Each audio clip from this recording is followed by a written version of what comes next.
আর সেই দরজা আটকে দিয়ে আমার ভিতরে আমার সাথে আমার অনৈতিক কাজ করছে। আমি মুখে বলতে পারবো না যে মামলা তো করছি, আপনি দেখছেন। আর ওনার জন্য বলতেছে যে দুজনের নামে নাকি মামলা, তাকে বিয়ে করতে চায়, বিয়ে করবে বলে এরকমটা করছে, আমাকে বিয়ে প্রমাণ দেখাইছে। সে আমাকে মেসেজ লেখছে তুমি আমাকে বিয়ে করবা, সে মেসেজ পর্যন্ত আমার কাছে আছে। আচ্ছা 12 তারিখের ঘটনা যেটা, সেটা হচ্ছে সে আমাকে ফোন দিছিল, ফোন আমি ধরতে পারিনি, আমি ঘুমেছিলাম। তারপর সে আমার বাসায় আসে একটা ছেলেকে নিয়ে, সিসি ক্যামেরা ফুটেজ আপনাদেরকে দেবো, আপনারা তুলে ধরবেন। আসার পর আমার আম্মু আমার বাইকে বাহিরে পাঠাই দিচ্ছে সে। তারপর আমার আম্মু গেছে কাপড় আনার জন্য, কাপড় আনতে গিয়ে আমার আম্মুকে আমার ভাইকে খুঁজতে গেছে। তো এই সুযোগে ওই ছেলেটা ওখানে বসা ছিল, আমি সিসি ক্যামেরা তারপরে দেখছি আর কি দুজন না কি করছে বিষয়টা, কাজটা খারাপ কাজটা।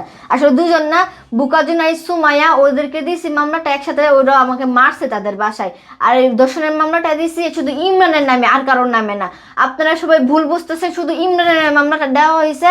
আর সম্পূর্ণ ভিডিওটা আপনারা না দেখা না শুই না খারাপ মন্তব্য করবেন না, আর পক্ষ নিয়ে এমনি কথা বলবেন না, তার পক্ষ নিয়ে এক কথা বলবেন না। আমাকে কালকে রাত্রে হুমকি দিছে যে তারা স্বীকারও করছে ইমরান বিবি করছে, সঠিক কাজ করছে, এটা স্বীকারোক্তি আমার কাছে আছে। তার বন্ধু বান্ধবী কল দিয়ে আমাকে হুমকি দিছে রাত্রে আমাকে আমার মাকে তুলে নিয়ে যাবে। সে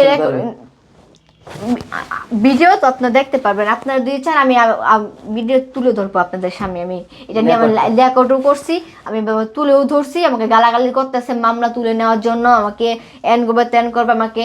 আমি নাকি তাদের কাছে, একজন বলে টাকা চাইছি যে প্রমাণ দেখেন, আর একজন বলে যে আমি টাকা চাই না। তারা এক মুখে 10 কথা বলে, এক মুখে 10 কথা বলে। এই দেখেন আপনার না টাকা পয়সা চাইনি। আচ্ছা মামলা কার নামে হইছে?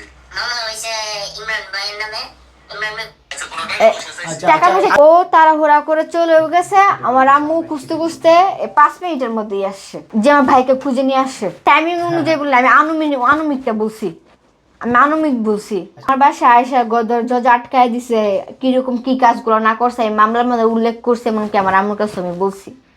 আমি যেটা মুখে আমি মিডিয়া এখানেও পর্যন্ত যখন আমার সাথে খারাপ কাজটা করতেছে বলতেছে চুপ করো চুপ করো, আমি তোমাকে বিয়ে করবো, তুমি তুমি তুমি কোনো কিছু শেয়ার করবে না, আমি তোমাকে বিয়ে করবো, এই কথা বলে গেছে। আমি বাদ দেওয়ার চেষ্টা করছি।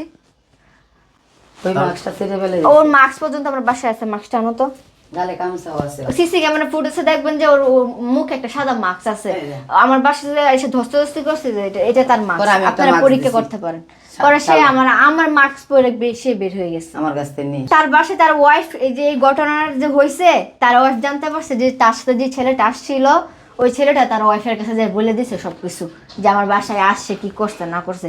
ওটা শুনে তার ওয়াইফ আমাকে কল দিছে, সে কল লিস্টটি আমার কাছে আছে। কল লিস্টটি আসে থাকার পর সে ওয়াইফ আমাকে উল্টা পাল্টা কথা বলাতে আমার আম্মু কথা বলছে, তারপর আমি তার বাসায় যাই। যাওয়ার পরে দেখি যে তার ওয়াইফ ক্রিম বিক্রি করতেছে, যে ক্রিম মাইকা সে সুন্দর হয়েছে, সে ক্রিম বিক্রি করতেছে অন্য মহিলাদের কাছে।